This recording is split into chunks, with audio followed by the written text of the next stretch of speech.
Hi friends, welcome to Ashwi creatives YouTube channel.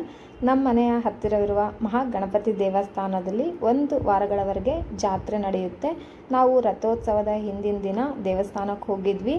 ನಮ್ಮ ಮನೆಯಲ್ಲಿ ಯಾರ್ದಾದ್ರೂ birthday anniversary ಇದ್ದಾಗ ಈ ದೇವಸ್ಥಾನಕ್ಕೆ ಬಂದು ನಾವು ತುಪ್ಪದ ದೀಪ ಸಹ ಹಚ್ತೀವಿ. ತುಂಬಾ ಚೆನ್ನಾಗಿದೆ ಈ ದೇವಸ್ಥಾನ. ಇಲ್ಲೇ ನಾಗಬಣ ಸಹ ಇದೆ ಸೈಡ್ಗೆ. ತುಂಬ ದೊಡ್ಡದಾದ ದೇವಸ್ಥಾನ ಕೂಡ ಹೌದು. ನೀವು ನೋಡ್ತಾ ಇರ್ಬೋದು, ತುಂಬ ಚೆನ್ನಾಗಿ ಲೈಟಿಂಗ್ಸಿಂದ ಹೂವಿಂದ ಅಲಂಕಾರ ಮಾಡಿದರು ದೇವಸ್ಥಾನನ. ಒಳಗಡೆ ತುಂಬ ಚೆನ್ನಾಗಿಯೇ ಅಲಂಕಾರ ಮಾಡಿದರು. ಒಳಗಡೆ ಫೋಟೋ ಹಾಗೂ ವಿಡಿಯೋ ಮಾಡೋಕ್ಕೆ ಬಿಡಲ್ಲ, ಹಾಗಾಗಿ ಹೊರಗಡೆಯಿಂದ ತೋರಿಸ್ತಾ ಇದ್ದೀನಿ. ಇಲ್ಲಿ ರಥೋತ್ಸವನೂ ಸಹ ಅಲಂಕಾರ ಮಾಡಿದರು. ಇದು ತುಂಬ ಚೆನ್ನಾಗಿದೆ ದೇವಸ್ಥಾನ. ಒಳಗಡೆ ಗಣಪತಿ, ದುರ್ಗಾ ಪರಮೇಶ್ವರಿ ದೇವರು ಸಹ ಇದೆ. ತುಂಬ ಲೈಟಿಂಗಿಂದ ಚೆನ್ನಾಗಿ ಅಲಂಕಾರ ಮಾಡಿದ್ದಾರೆ. ಇಲ್ಲಿ ದಕ್ಷಿಣ ಕನ್ನಡ ಜಿಲ್ಲೆಯಲ್ಲಿ ಎಲ್ಲೇ ಜಾತ್ರೆ ಆಗುವಾಗ ಯಕ್ಷಗಾನ ಸಹ ಇರುತ್ತೆ.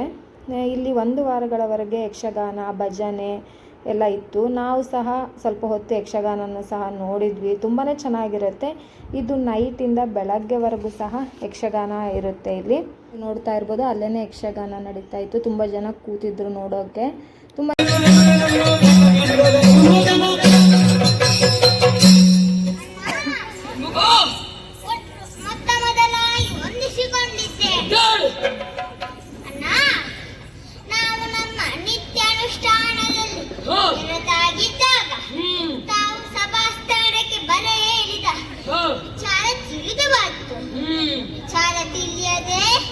ಅಲ್ಲಿಂದಲೇ ಓಡೋಡಿ ಬಂದೆ.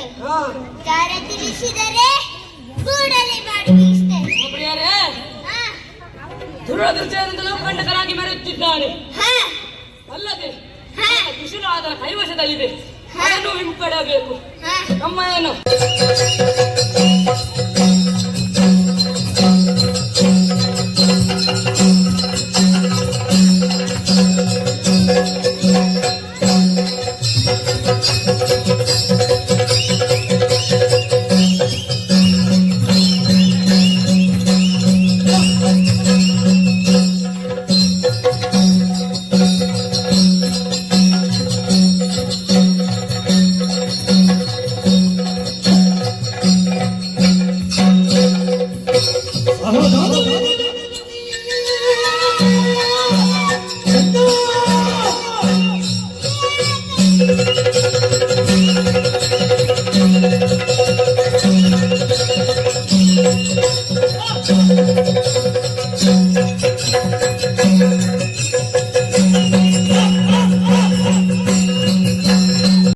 ಇದು ರಥೋತ್ಸವದ ದಿನ.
ಈ ವಿಡಿಯೋ ನಿಮಗೆ ಇಷ್ಟ ಇಷ್ಟ ಆದರೆ ಲೈಕ್ ಮಾಡಿ.